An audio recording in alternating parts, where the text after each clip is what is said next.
দেশি লাউ, চিচিঙ্গা। দেখেন কত সুন্দর সুন্দর সবজি, মূলা, ফুলকপি, পাতাকপি, করলা, অভাব প্রায় অনেক কিছু অনেক কিছু।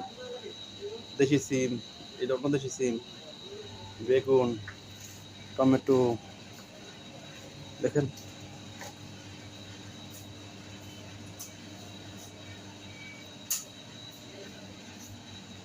মিষ্টি কুমড়া, কলা, ফ্রিজ ভরা সামান।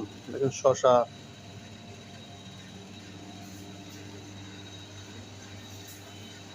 খাসির লেগ পিস, গোস, মুরগির ঠ্যাং, অভাব নাই। ধনিয়া পাতা, গরুর মাংস, ফ্রিজে লাউ শাক, আপেল, অনেক অনেক। বাইগুনের কালার দেখেন। ধন্যবাদ সবাইকে।